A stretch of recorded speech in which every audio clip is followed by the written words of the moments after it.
feel like I say this every time. What a time to be alive. It's hard to keep up. And if you're here, it's because you care about political matters. If you follow national politics, which, for most folks that follow politics, they follow it at the national level, at the federal level, right? Because that's what's on the news, it's what's on Fox News, and that sort of thing.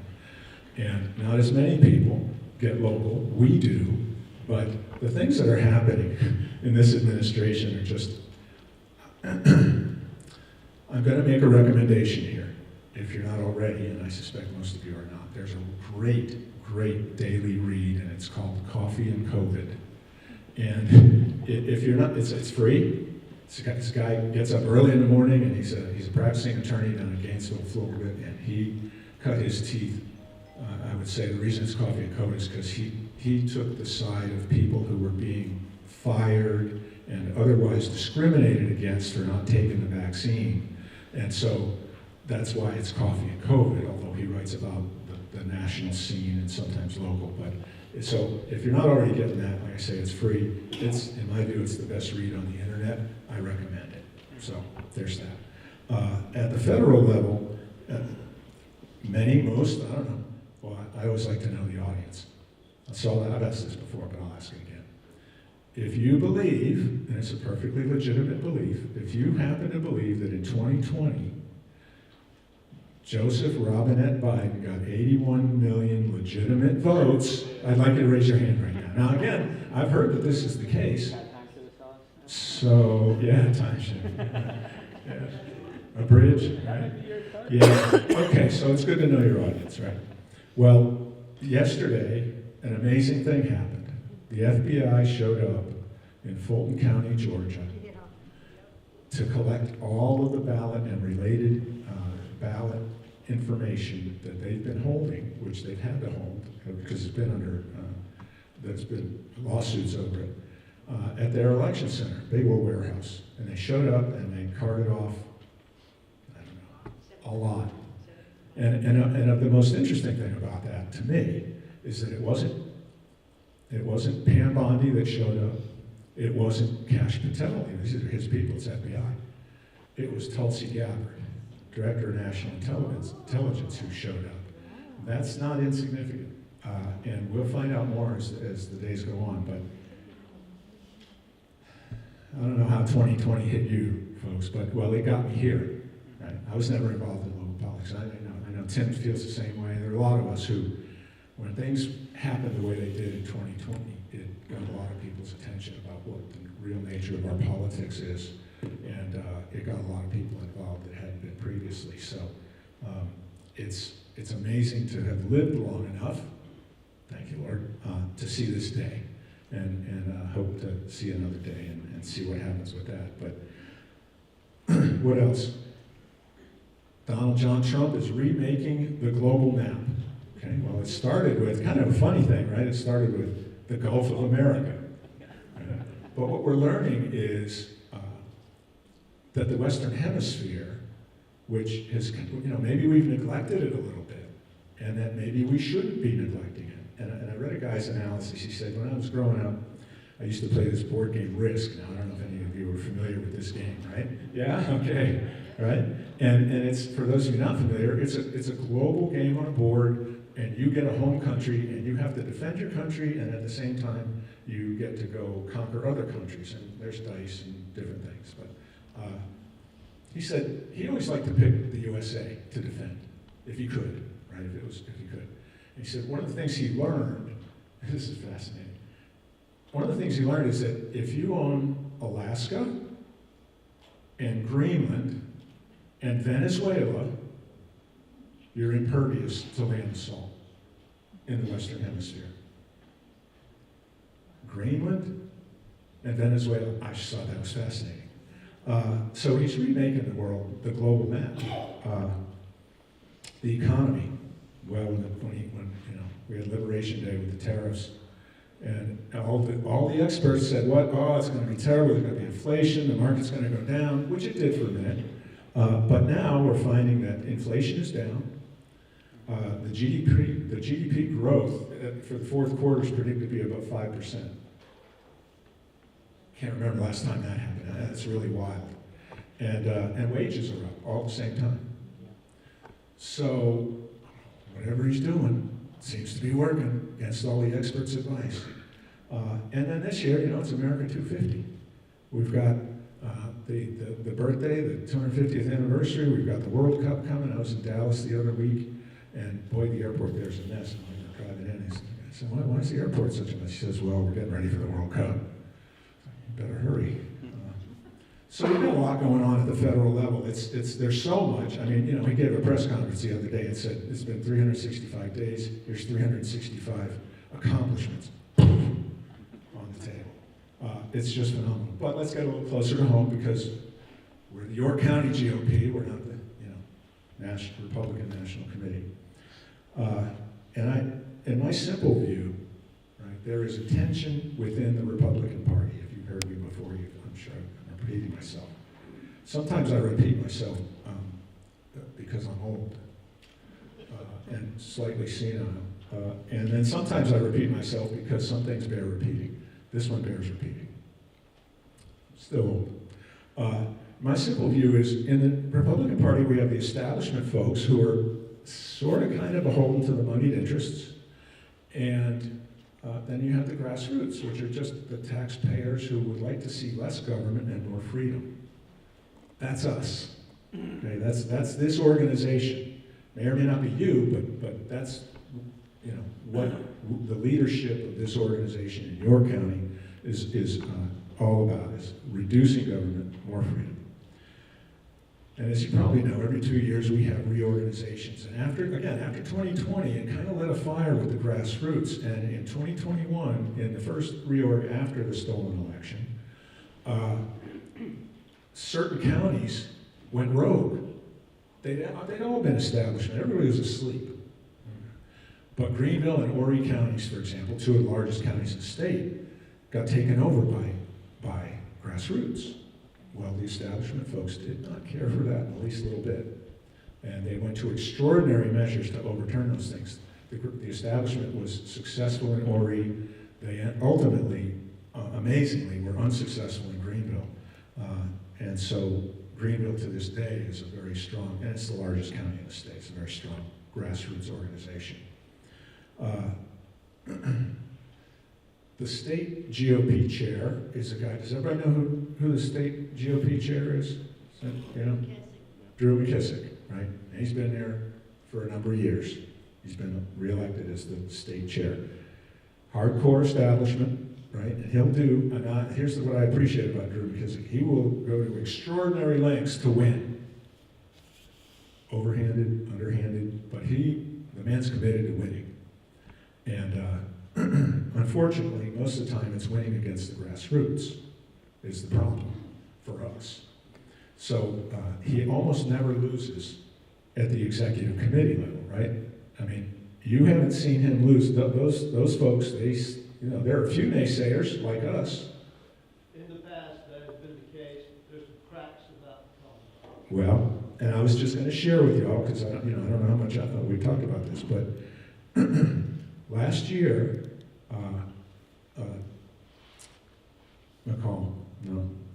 Glenn McCall, who was a national committeeman for our state from York County, he was on the board at Winthrop, and he'd been there a long time. He passed away. All of a sudden, there was an open chair for the national committeeman.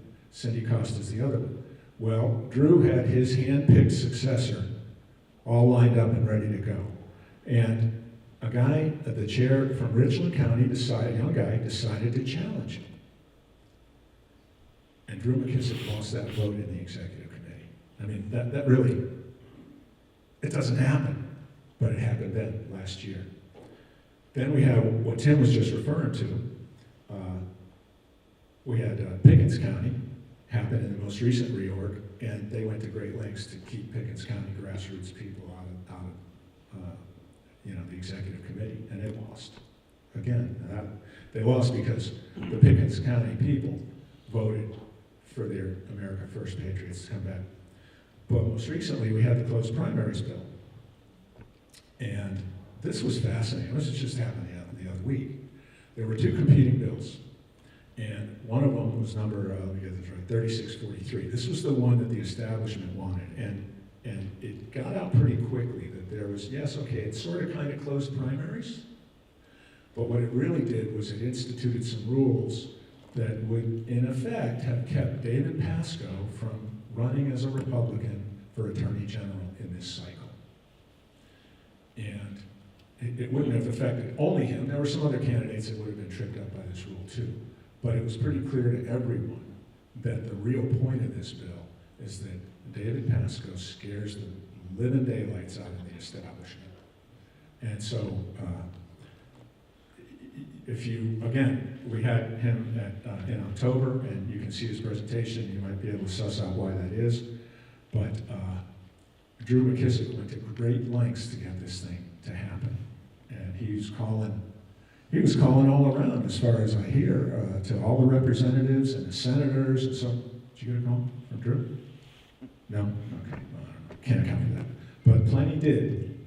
And he was twisting arms and making threats and sending out texts and emails.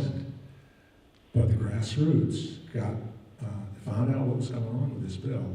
And before you know it, all of the sponsors of the bill started running away from it. Even and including, our man from the county, Tommy Pope. He was an original sponsor. And, yeah, that's true, right? And, yeah, so we had an effect. And again, Drew McKissick lost. So, to your point, Tim, there are cracks in the edifice, and that's probably enough. I'm sorry. I have a lot to say. All right, at this time, Caitlin Boyle, our first vice chair, I'd like you to come up and introduce our guest speaker. Thank you. Thanks, guys. And we're going to do ground game at the end of the night, and we're going to take action actually on that closed primary bill, the good closed primary bill. But I'm very pleased to introduce our speaker for tonight. It's Representative John McCravy. John grew up in Greenwood, South Carolina. He is a 7th generation South Carolinian with 2 ancestors previously serving in the General Assembly. He's been married to his wife for 43 years. They have 2 children and 4 grandchildren, and he currently serves, of course, in the House of Representatives. He started serving in the South Carolina Supreme Court as a staff attorney before settling down in Greenwood to practice law. He's tried cases and argued appeals at every level of state court, federal district court, and the 4th Circuit Court of Appeals. He was elected to the House in 2016. He serves on the Judiciary, where he is the subcommittee chairman on special laws. He also serves on the House Legislative Oversight Committee, and he is the founder of the Legislative South Carolina Family Caucus, promoting Christian conservative causes. He's also the South Carolina chair and was recently the national chair for the National Association of Christian Lawmakers. His notable accomplishments include the fact that John authored the South Carolina Heartbeat Bill, which is wonderful. He also authored the Human Life Protection Act, the Fallen First Responders Advocate Act, and Dillon's Law. Without further ado, here is Representative McCravy.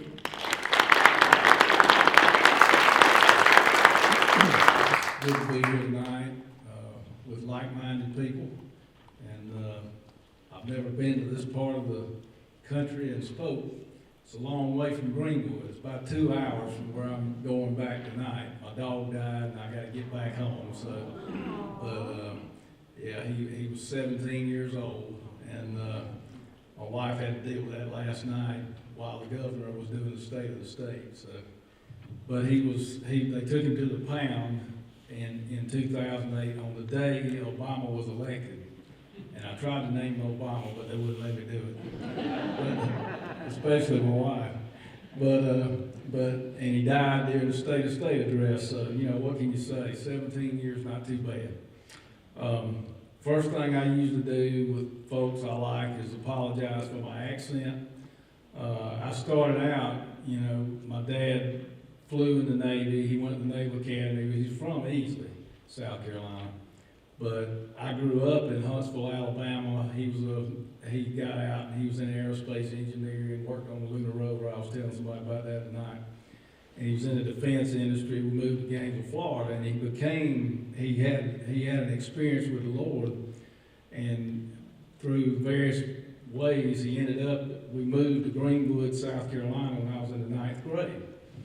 And when I got there, I thought, I have moved to the Beverly Hillbillies. These people have the worst accents I've ever heard.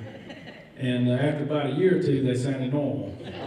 So, and then the worst thing I did was when I went to Clemson, I hung out with some rednecks from 96, South Carolina, and it froze there. So I apologize for what you're going to hear tonight. When I got elected, I thought I was going to a place where great statesmen assembled to make laws just like our founders did. And when I got there, I found out I'd gone back to Greenwood High School.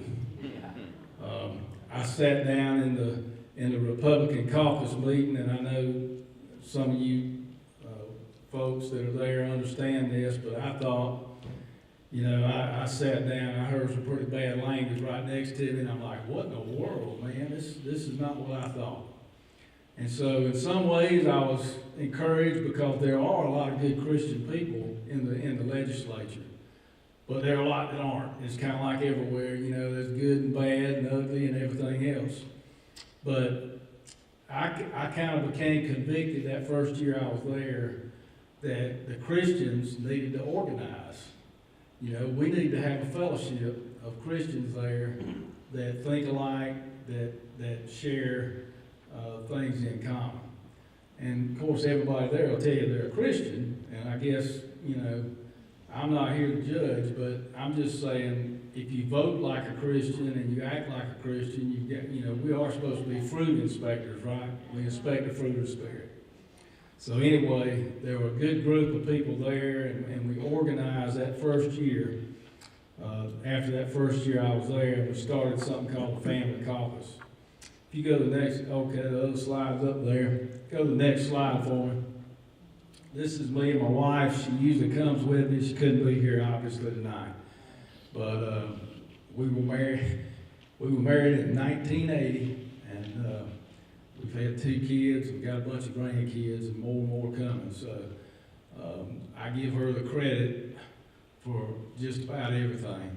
So her and the Lord straightened me out, buddy. I would have been something to see if it hadn't been for her. But moving to the next slide. So this is who we are.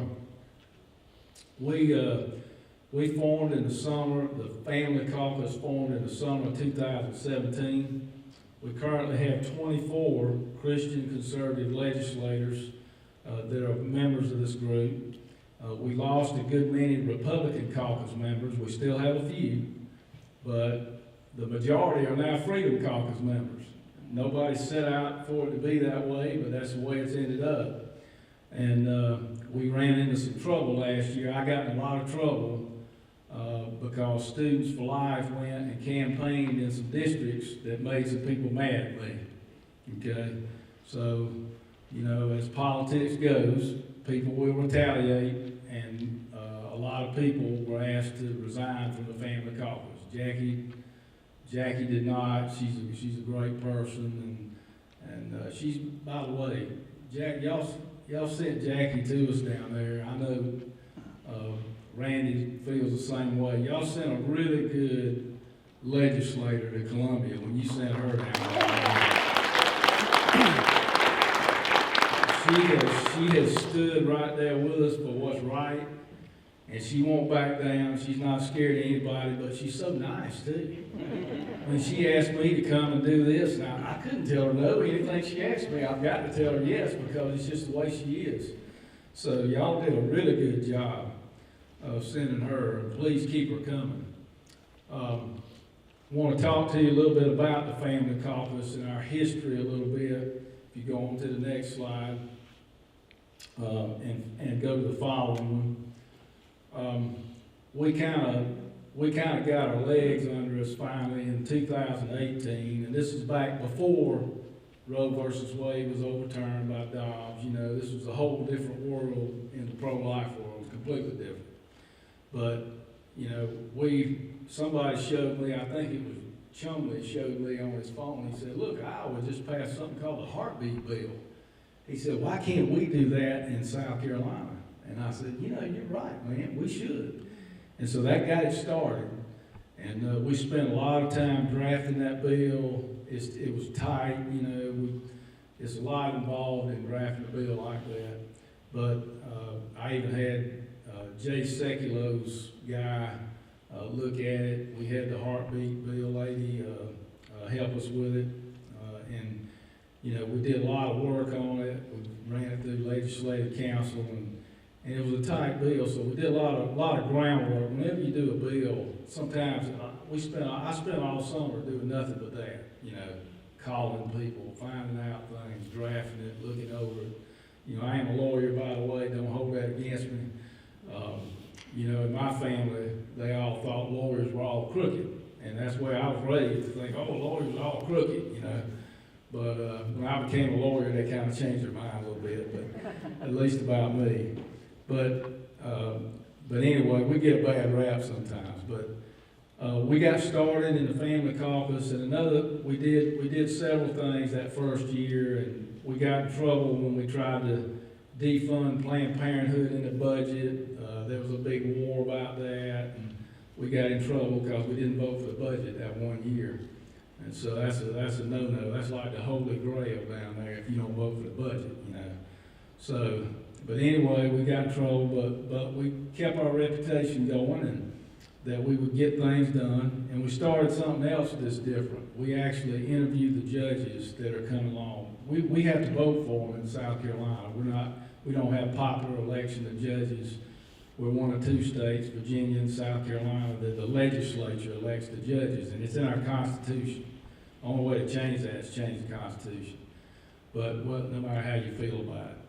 But nevertheless, I felt like, you know, we had this screening committee that checked them for their qualifications, and all of them that come out of the screening are qualified. They're all good attorneys. They've all done a good job.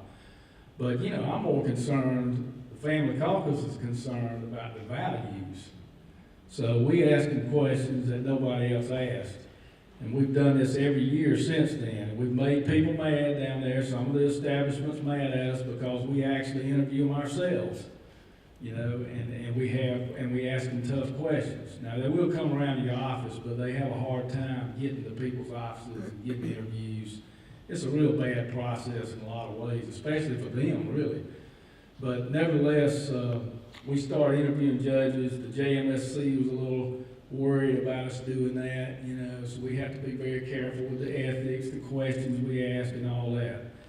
But we ask them questions like, what's the source of your values? You know, where did you get your values? And it's amazing some of the answers we've got. I'm just here to tell you. We got some people just look at you like this. Then we ask them, I like to ask the question. I know Jackie is in charge of that, by the way, this year. She led the group that interviewed the judges. We had about 15 people there that last day interviewing. We've interviewed 15 judges this year so far that are all running for office. And so I like to ask them a question. What is the purpose of your life? That's a good question. You know, if you can't answer that, you need to really think about it. But anyway, we did have one judge, I'll never forget. He gave the right answer. He said, to glorify God. I don't know why that's hard, but it is. It's hard for people. All right, but anyway, we moved on to 2019. It was a big year for the family caucus. We passed the heartbeat bill. They said it could never be done. It almost was dead. And by a miracle, we got it back up on the floor. There was all these machinations. I can't go into all of it. It'd take me all night. But when I went back after lunch, the speaker called me in the back, and he said, the heartbeat bill is dead. And I said, no, it's not, man. He said, this is what's happened. There's no way around it. And then an idea surfaced, and next thing you know, we got around it. So it got passed about 5 o'clock that day after a long debate. Democrats probably had something they had to go to that night, so it stopped then, and we got the heartbeat bill passed. And you're trying to follow me, that's good. Going to the next slide. And so there we were, we got it through the House. You have to get it through the subcommittee, then you have to get it through the full committee, and that's what we did. And then, of course, the Senate didn't take it up. They wouldn't touch it. So we had to have some elections. You know, elections can make a difference sometimes. And we had some elections, and show them the next slide. So we, in 2020, we had our elections, and finally the Senate was different, and we were trying to get it up that year, and we planned to attach it to every Senate bill. The House was behind this. It's not the same House we had back then. I'll just be honest with you. The House was 100% behind this bill. And so, in the end. And so, we were thwarted by COVID. We couldn't do anything that year. You all know how crazy that year was. I want to put up this next slide because I haven't endorsed anybody for governor yet. I'm not sure I will, but Pamela Vett did show up at the hearings when others would not. She showed up and spoke for the heartbeat bill, so I'll never forget that about her now. You know, no matter what you say, or whether she's establishment and all those kind of things, she actually was willing to speak out, and I appreciated that. But anyway, keep moving there. 2021, we finally got the elections over with. Senator Billy Garrett got elected from my district. He flipped the seat, and he was the deciding vote 9-8 in medical affairs in the Senate to get the heartbeat bill out. So we were able to do that. He's another member of the family caucus. And we got it out by one vote. It passed the Senate, passed the House, and the governor signed it. And then I think that next slide shows the signing of it out there with everybody still got their masks on and everything. If my wife was here, she'd say, put it closer to your mouth so everybody can hear you better. So I'll try to keep remembering that. But we finally got it passed. This was a great day. In this picture, the family caucus members are raising their hands. I asked them all to raise their hands. They're the ones that got this thing through with the help of a lot of people, no doubt. I've got another slide. This shows you what unity can do. And I'm going to tell you, we don't have unity right now. We got nothing. But in this one photograph, all these people were working for the heartbeat bill. You got the state GOP, you got Palmetto Family, you got Citizens for Life, you got ADF, you got the Catholic Diocese, you got the Baptist Convention, you got Equal Protection in there, you got the South Carolina Association of Crisis Pregnancy Centers in there, and you even had personhood. I'm not sure we had a person in the picture, but they were with us too. We were praying together. These people were all together of one accord. Man, it was a great time. In 2021, of course, we were the vaccine deniers, you know, and we had to pass do away with some of these mandates that they had. We sponsored the REACH Act, our members did, and this is not all me, certainly. This is all our members doing this. I'm just happy to be the moderator. But, you know, our members sponsored the REACH Act, which required the family documents to be taught in college. We had 2 colleges teaching it, Lander University, where I'm at, and the Citadel. The rest of them weren't. And so we passed that. We also did something we've been trying to do for a long time, and that's exempt military retirement from state tax. And we did that. And you're welcome.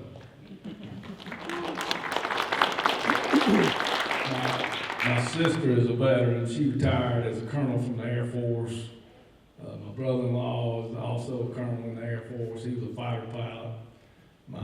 My brother retired as a non-com officer in the Army. So they let me know if any veterans issues, believe me.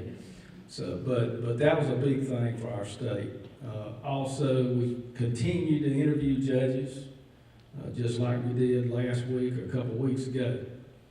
And so, moving on to 2022, we really got hot. We got hot in these years. And so our members were introducing some great bills that were getting passed, and nobody was arguing. They were passing.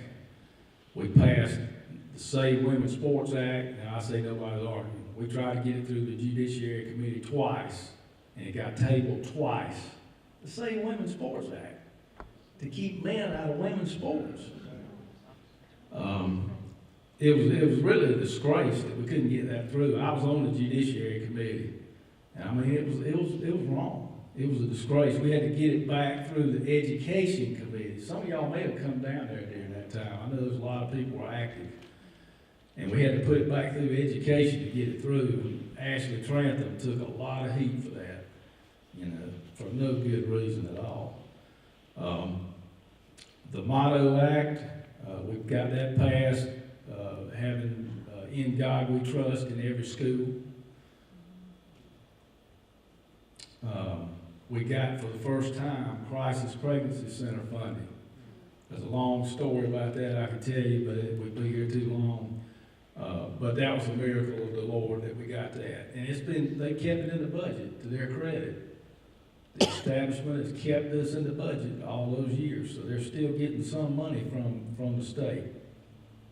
And once again, we elected conservative judges. On that Save Women's Sports, our own education superintendent came in there. I was having the hearing in my committee, and she came in, interrupting in my committee. We were about to close, and she said, I just want to speak.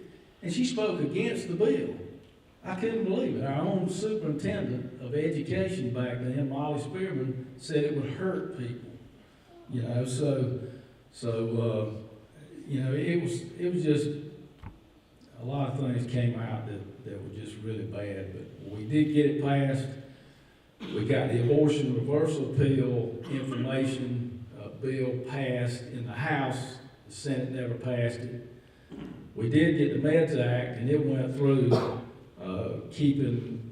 making sure that people with with religious objections to certain medical procedures, that they would not have to do those, not just doctors, but any medical personnel, if it's controversial procedures, and you know what I'm talking about. We passed the Religion is Essential Act. Representative Yao was behind that, sponsored that. He was in the family caucus at that time, and they argued that was unconstitutional, believe it or not. So, but we got that passed so they can never close down churches again if they have a pandemic or something like that. So we had a lot going on there. I think the next slide shows you the Save Women's Sports bill signing, along with the Religion is Essential Act bill signing. And we did that at Pastor Mike Hamlet's church at North Spartanburg Baptist. He's a good man. He always hosts us for good things like that. Next slide is my buddy Billy Garrett. Every time we go to school together, we always look for the sign that he was able to sponsor that bill and get it through.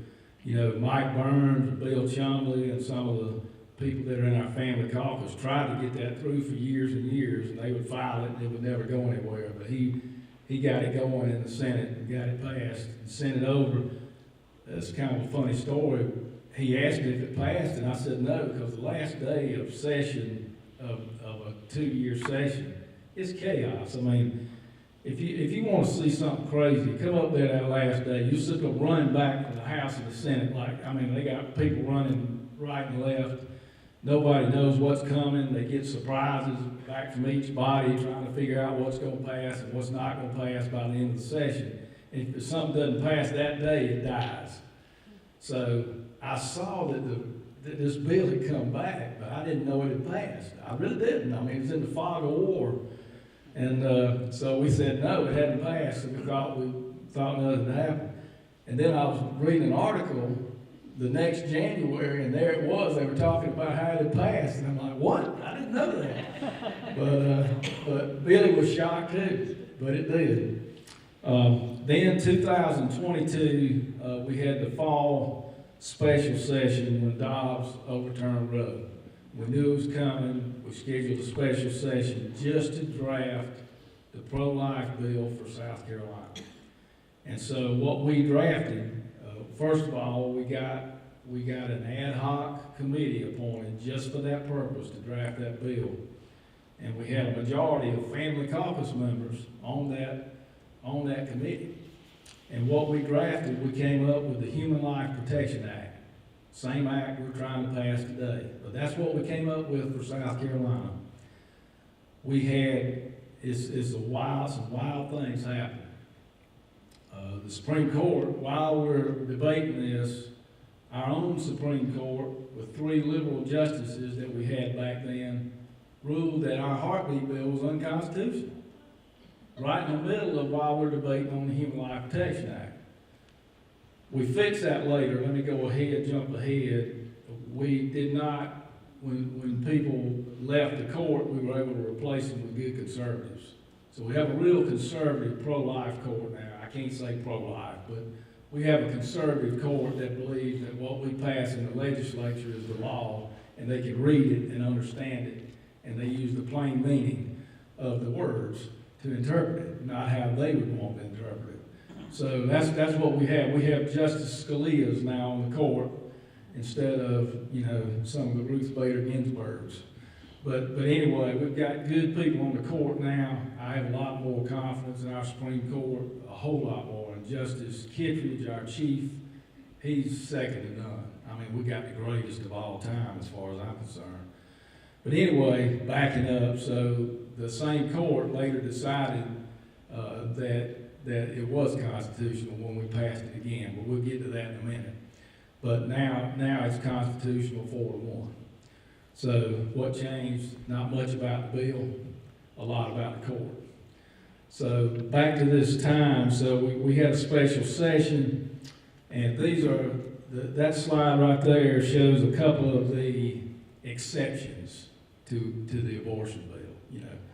I'm not for exceptions. I'm not for here's a guy right here who would have been a fatal fetal anomaly exception under our laws, and he's a pastor. Man. This young lady was a product of rape. Should they be executed? Think about it, man. I mean, I'm just saying. But this was the ad hoc hearings we had for that committee before we passed that bill.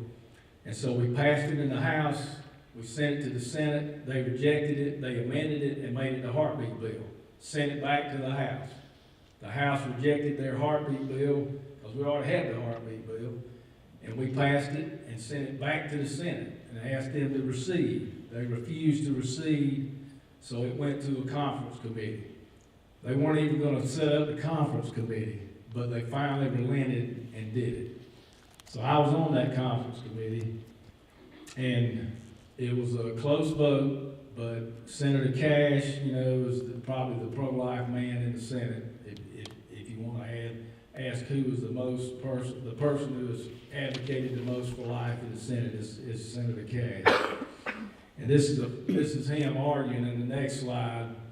On the last day, the Senate either had to accept the Human Life Protection Act or walk away with no bill at all. And we would be left with no bill, no heartbeat bill because it had been declared unconstitutional. No Human Life Protection Act, no protection except 20 weeks, which we had a long, long time ago.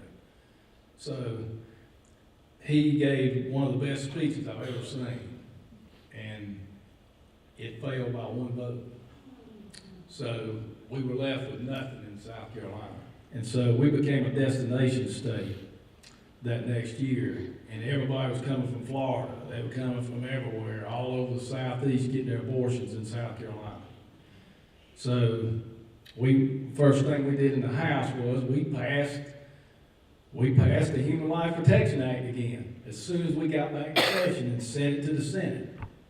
They found out we were gonna pass that, so they passed the heartbeat bill again and sent it back to us. And we had an impasse that lasted the whole session. And so it came down to the last of the session. I mean, the session even ran out technically. And the choice was to either accept the heartbeat bill or another year of no protections, just an abortion state. So we made a deal. And here's where you make a deal with politicians. I'm gonna tell you what you get, all right?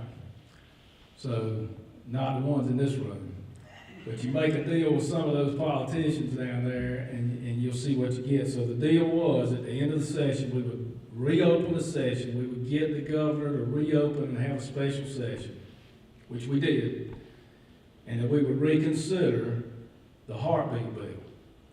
But what we had to have was a promise that in 2025, after the election was over, that the Human Life Protection Act would be brought up in the Senate. The majority leader promised me that. The Speaker promised me that we would bring it up in the House that next year. We were promised that. And only because of that, we also changed some of the language and made it better in the heartbeat bill. But that was the deal. And did you see the Human Life Protection Act come up last year? The only reason it came up is because I used the Rule 6.3 motion where they have to have a hearing. They had a hearing and they wouldn't even take a vote in the House. So, were the promises kept? No.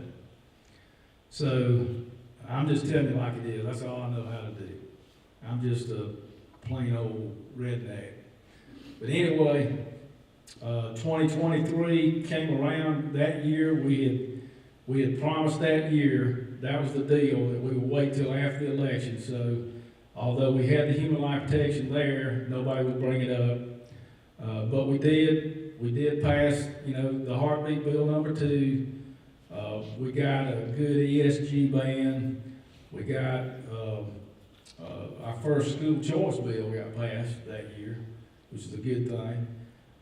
We passed a tougher fentanyl felony bill, first offense DUI interlock. We're one of the worst states for DUI deaths in the nation. I mean, we got more deaths in South Carolina than anywhere. We did some adoption reform to try to make it easier. We still need to work on that. We need to work on that, make adoptions easier, cheaper, faster. Parental rights and education made it through the House. I remember putting 3 amendments on that bill myself to make it tougher because they took all the teeth out of it in the committee. You know how it is. But the Senate wouldn't take it up.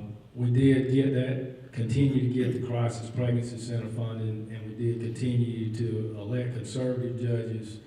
We actually elected Justice Hill, I think at the beginning of that year, and Justice Kittredge as Chief Justice.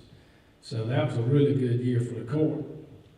So we came out 2024, moving to the next slide. We had a lot of things, including what the Help Not Harm bill, which is this thing of gender transition surgery. We banned that in our state finally. We were able to get that passed with a lot of help from ADF. They came down and educated all the legislators that they could find, and they had a doctor there that said, you can't change the sex of a person. You can do surgeries, you can cut things, you can give them drugs, but they're still got the same DNA, So it's a big lie that's told, and it's been adopted. It's crazy. It's been adopted by all the American Medical Association, the psychiatric. They've all gone left. I mean, I don't understand it, but they have. We were able to get the Child Online Safety Act through, which was a really good thing. Strict age verification on these bad websites, and so we were able to get that through. And now, in the states that this has been passed in, a lot of these bad websites have just completely disqualified anybody from your state from being able to get online and look at all that. So now even adults can't look at it on a lot of these sites because of this strict age verification. I think that's a good byproduct. We also passed a resolution. We got everybody up there from the Family Caucus and many others to support Israel in the when they were attacked and all that, and by and condemn Hamas. I mean, it was hard. Why was that hard to do? But we elected another conservative justice that year, Justice Burton, another great conservative justice. The next slide, I think, shows the ceremonial signing of the Help Not Harm bill. Of course, we were accused of not affirming the child's identity. We're still being accused of that. We were accused of that today and yesterday. I think this is the signing of those two bills. Another sign, that was strict age verification. And then a lot started to change in 2024, we just had, I got a new judiciary chair, who himself sponsored the hate crimes bill.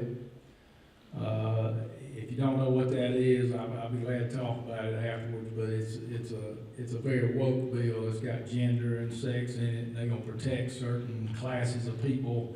You know how that goes. And out of judiciary came the parimutuel vetting bill, and I worked hard against that, even though it came out of my committee, and I got in trouble for that.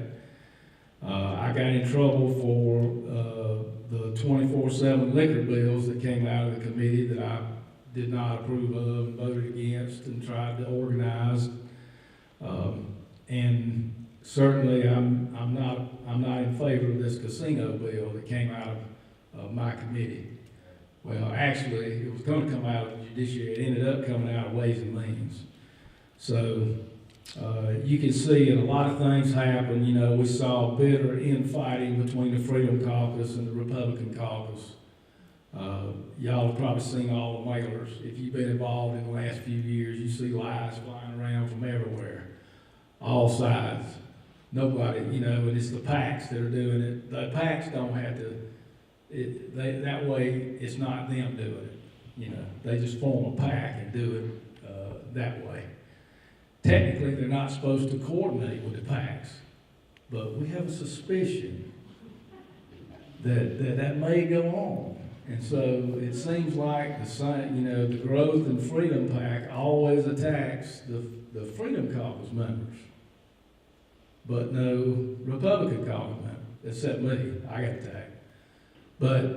And then the other PACs from the Freedom Caucus in Texas, they always attack the Republican Caucus members, the Freedom Republican, but not Freedom.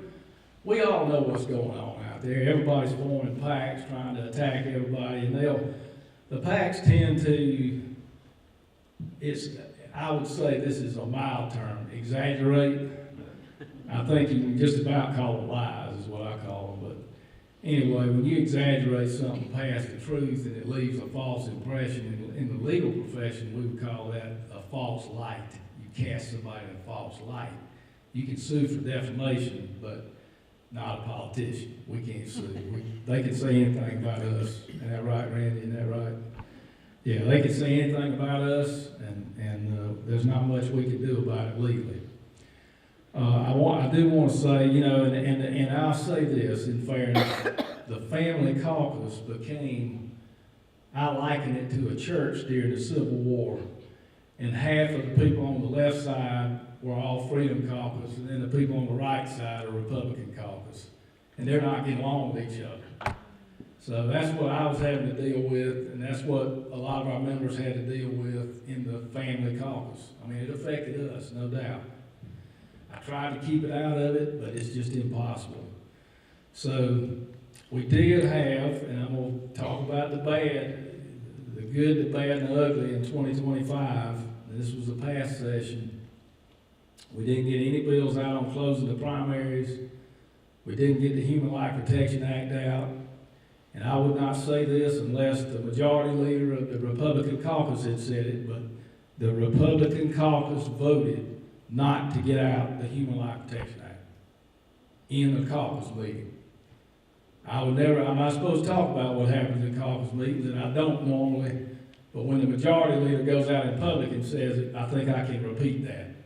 So that's what I'm telling you. We did not get out last year, the DEI, the big dismantled DEI bill, it did not get through the Senate. We did not get out any bills on China buying up our land, nothing. Cutting regulations, you know, we got a good Doge guy down in Charleston who's trying to get that thing going. We did not pass that. We did not pass the ranked choice voting. Man, y'all need to kind of get in to understand that, but that's what Democrats want. They want ranked choice voting that has to do with runoffs. So you eliminate runoffs. The Student Privacy Act, we did not get through last year. Didn't even get a hearing as far as I know. So also, there were more bills blocked, unfortunately, by what I'm just calling them fake Republicans. I'm not going to give you any names.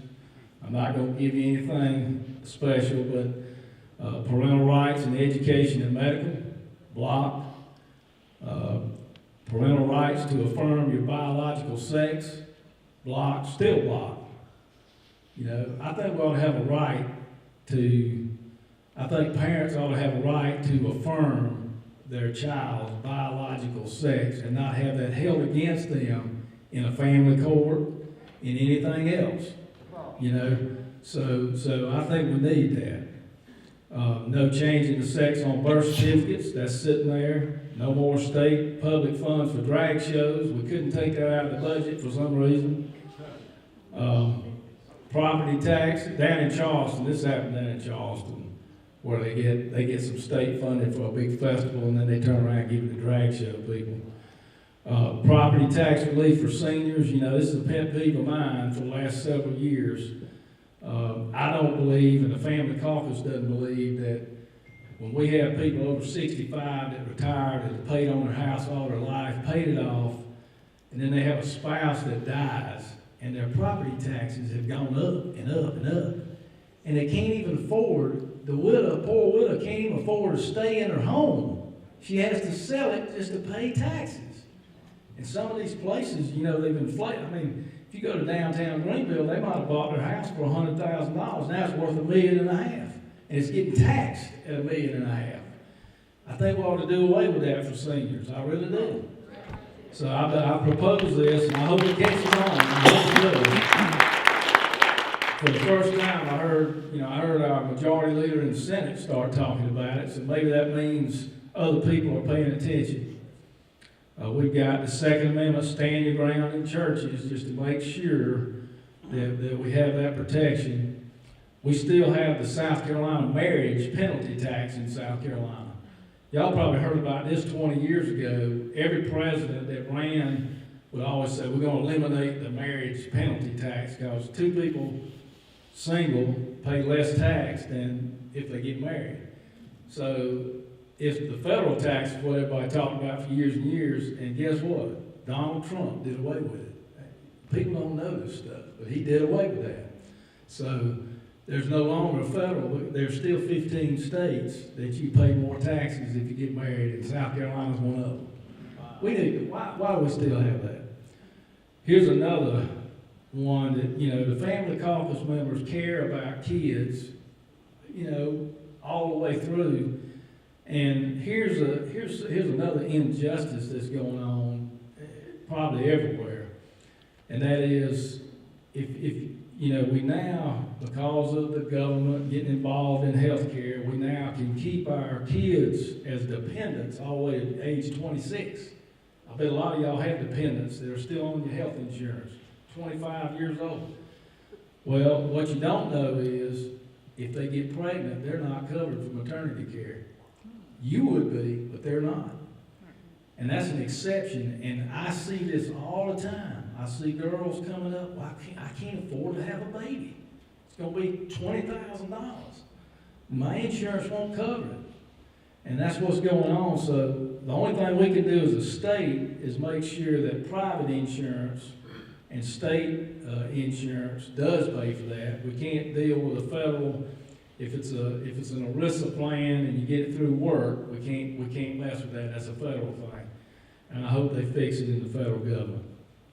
So last year, I want you to understand, the Citizens for Life got me and the Family Caucus in a lot of trouble.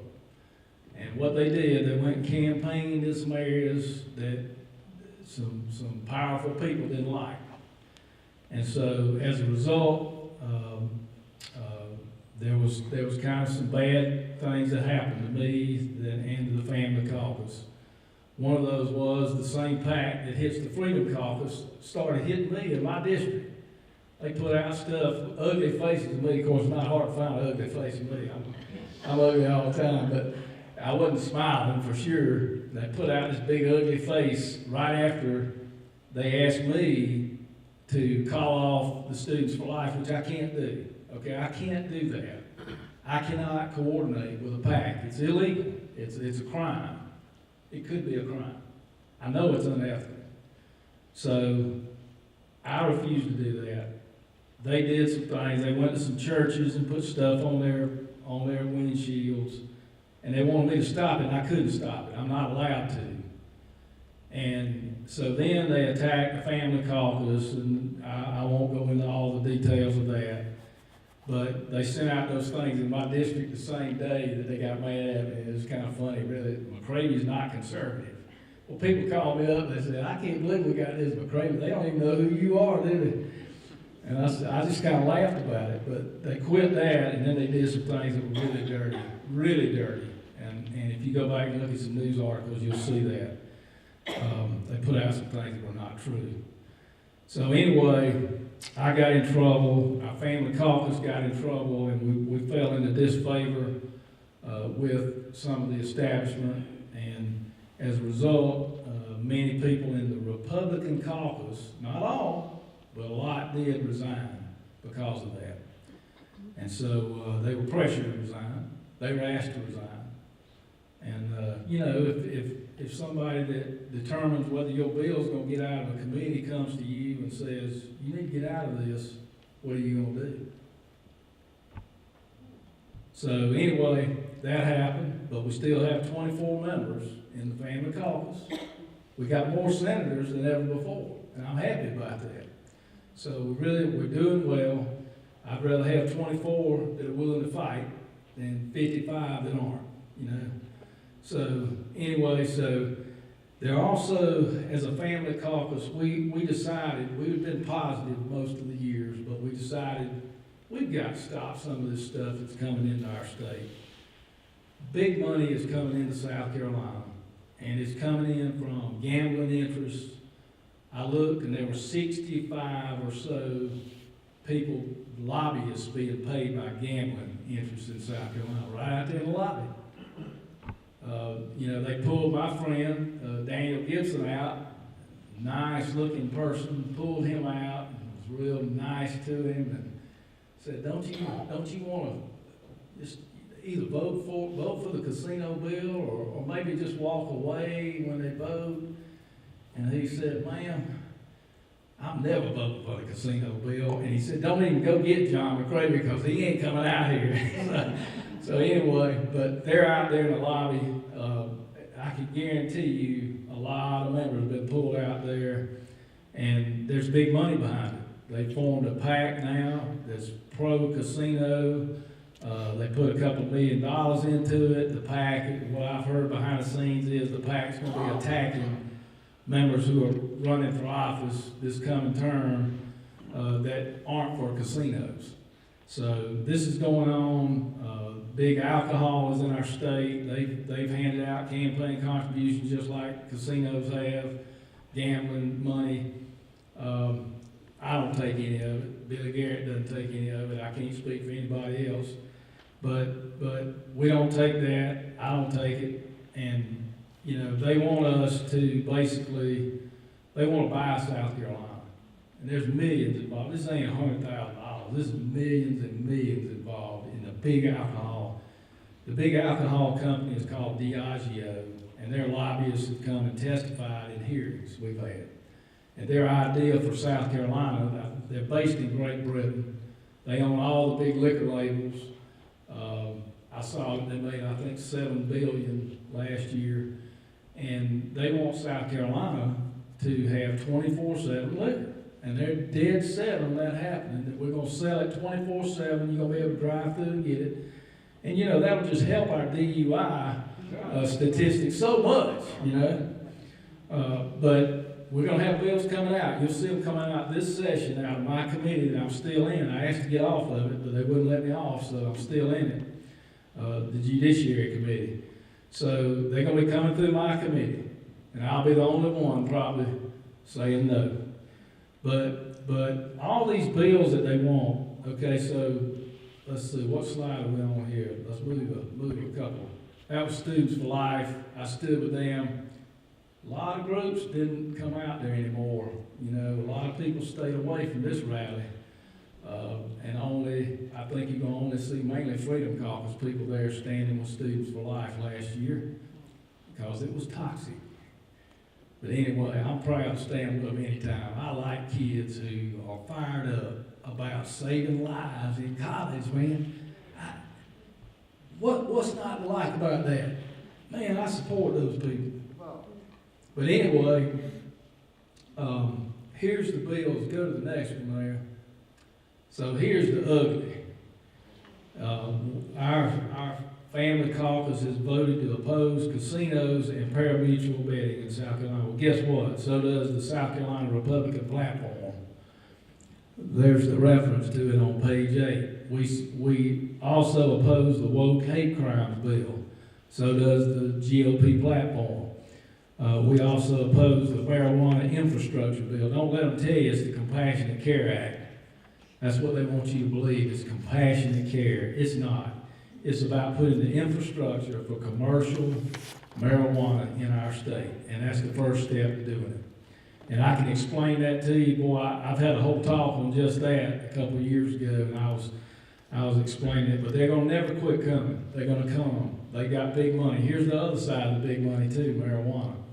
You know, they want to establish this in our state and get billions from our, millions and billions from our citizens to get on these marijuana cards. And you get a marijuana card, and the average user, the average person that's supposedly being treated with medical marijuana in these other states, they spend $4,500 a year on marijuana, which is enough for 2 doses a day. They're addicts. That's what people that have marijuana cards are. So, you know, it's all about that. I can tell you, I can't talk too much. I'd just be here all night. Pari-mutuel betting, you know, I filibustered that in the House a couple of years ago. Representative Ott standing next to me, mad up there. He's gone over to the Senate now, and he's bringing it out in the Senate. They're already working on it. So we'll start seeing pari-mutuel come back from the Senate. And then here's some encouraging photograph or two. Go to the next one. This was last year, the anti-gambling rally. We had a pretty good rally in the lower part of the State House, and these are all pastors. A lot of pastors showed up for that. And this year, if you go to the next slide, we had 175 pastors rally at the first floor of the State House against the casino and the pari-mutuel betting this year. The good news is that they couldn't quite get enough votes in the House to pass it this year, so what they did, they recommitted it. Yesterday, I believe. Was it yesterday, Jackie? They recommitted that bill back to Ways and Means. It won't be the last we ever see of it, believe me, the casino bill. It won't be the last we see of it, but I think we've got a victory this year. So that's a lot to be proud of just by itself. We know that casinos bring with them crime, prostitution, human trafficking, drugs. The list goes on and on. That's what they bring. And Ron Reddy talked a lot about that in his post. Next slide. I stood again with Students for Life this year. I'll probably get in trouble again, that's fine. Next slide, we had a good press conference at the beginning of the year. The Family Caucus did. You'll see Jackie right there to my left. She's really done a great job for us. And the next slide is there she is doing the judicial interviews. So she's sitting in the middle doing it. I saw the guy taking the picture, so I smiled. Nobody else did. I want to leave you with this. Charlie Kirk. I want to put in a little plug here for the National Association of Christian Lawmakers. This is a group much like the Family Caucus in South Carolina, but it formed almost the same time, and it's on a national level. So we now are getting close to having a state representative from every state in the nation, and we meet twice a year. Once we meet, the first one we meet in June, will be in Lynchburg, Virginia, at what's the name of the university? Liberty University. It's a great time. I get to meet legislators from Alaska that are standing up for life in Alaska and doing the Christian work up there. We had a good Christian lady from Vermont. She didn't get reelected, but she said, they used to have a party for Roe versus Wade in the legislature. So I mean, it's a whole different world, but they get encouraged by seeing, they think we got it made, in South Carolina. They just can't believe how easy we can pass bills. They don't know how hard it is. But anyway, we got to see Charlie Kirk. That's the cake baker there. We got to meet him at the winter before his assassination. So there he is. I even got to talk to him a little bit about the Family Caucus. We had a good time. And then I got a couple of quotes from Charlie. If you believe in something, courage, man. Courage is what it's about. And then the last one. Whew, that kind of sums up the way we want to be in the Family Caucus. It really does. And I'll be glad to answer questions. This looks like a group that might ask some questions. I don't know. I know I'm out of time, but all right.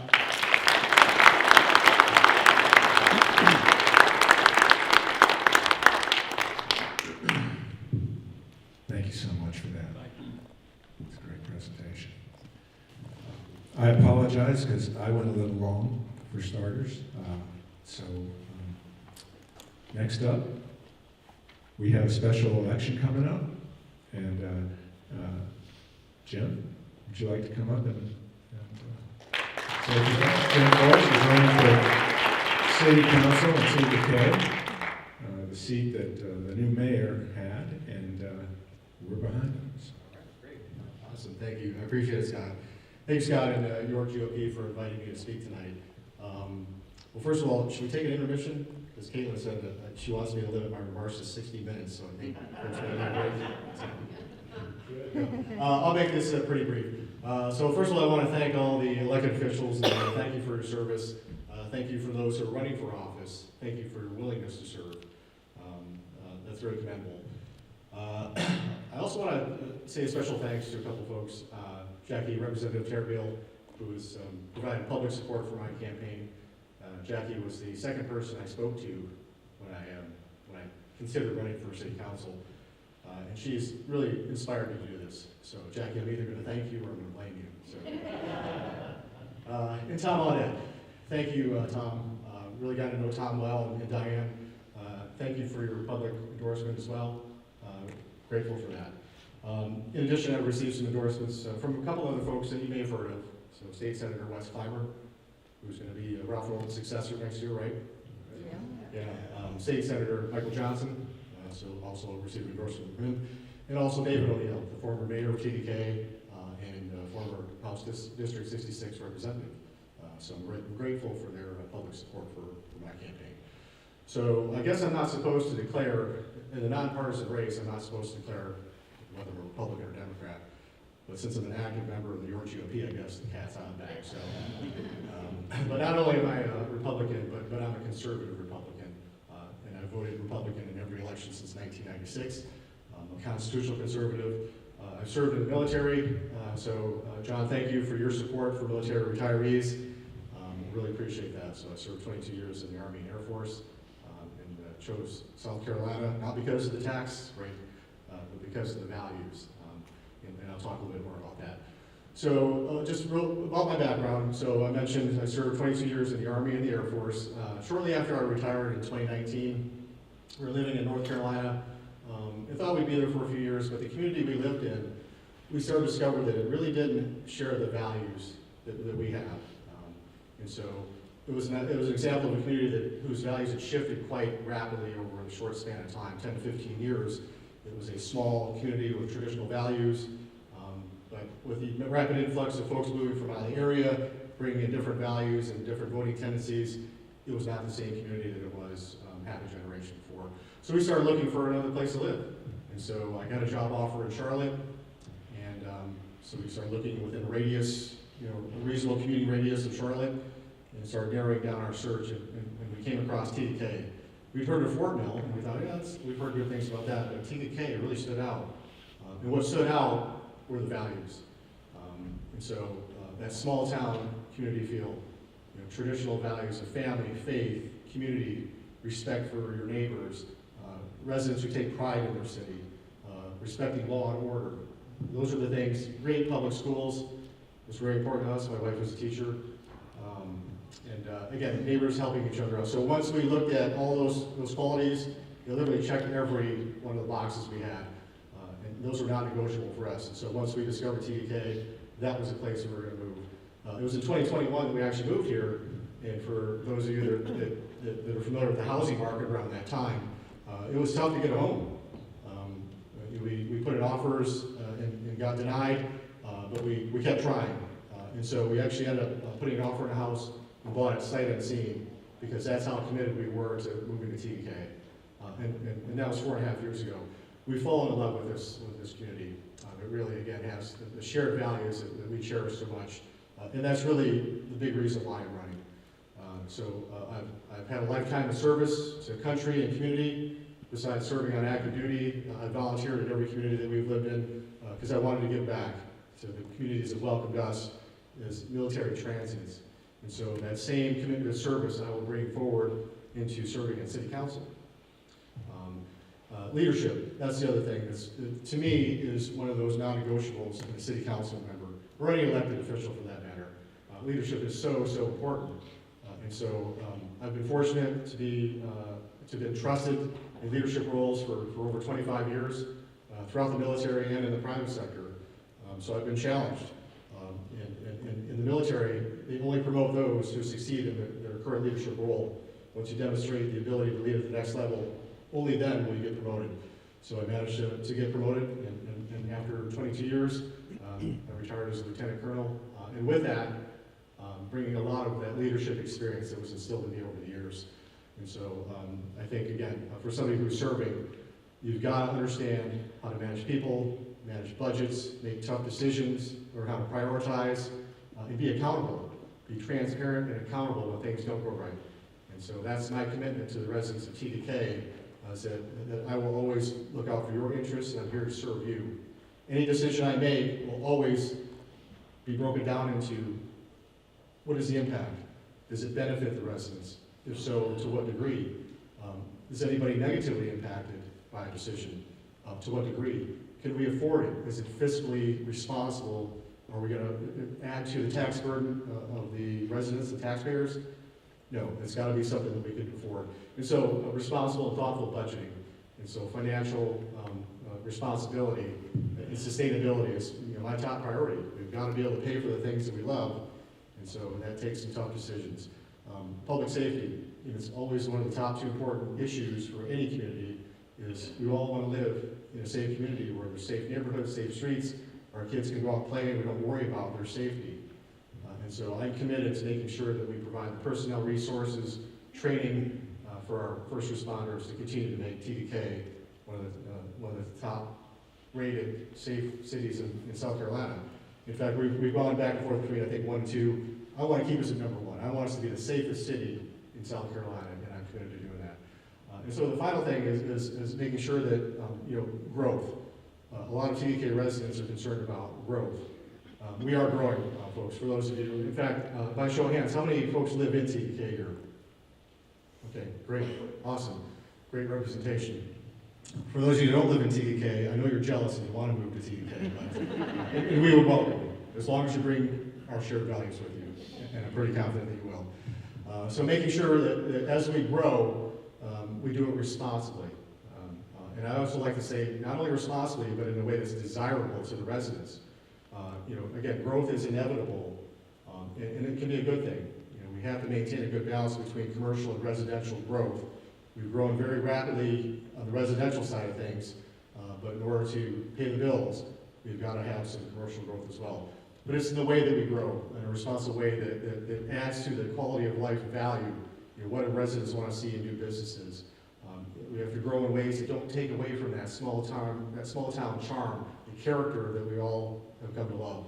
And so I'm committed to making sure that as a councilman, we make those tough decisions, and to the degree that we're able to, shape businesses that may come into TDK. Again, it's all about what we want as residents. Okay, so maintain that small town character and charm. So I'm remiss in forgetting to talk about my wife Stephanie. So she's sitting here in the crowd tonight. So Stephanie has been my rock. She has served. Her commitment to service is greater than mine. As a military spouse, for anybody who's served, knows that you're only able to serve to the extent that you're supported by a family. And so I've deployed a couple of times. I'm dating myself now, but in the Army I deployed to Desert Storm. Separated from the military, felt the call to serve again, so I came back on active duty in the Air Force, served another 19 and a half years, and with that another deployment to Afghanistan. And so I know what sacrifice is. I know what it means to miss holidays. I missed the birth of my first child when I was deployed, but I never questioned that commitment, that calling to serve. And so it's that commitment to service is what I'm going to bring to TDK. I thought at this point, with the experiences I've had, the blessings I've had, the best way for me to give back to my community is to serve on city council. And so for those of you who live in city council, I hope to earn your trust. I hope to earn your vote. It's going to be a turnout election. Weather might get a little nasty out there. So please head to the polls on February 3rd. Really need your support. And check in on your neighbors, particularly if you have some elderly neighbors that may not be comfortable driving in the weather. Maybe offer to assist them. And we're also having a plan that we're going to execute as well to help people get to the polls. So fantastic. Well, thank you so much. I appreciate your time. Thank you.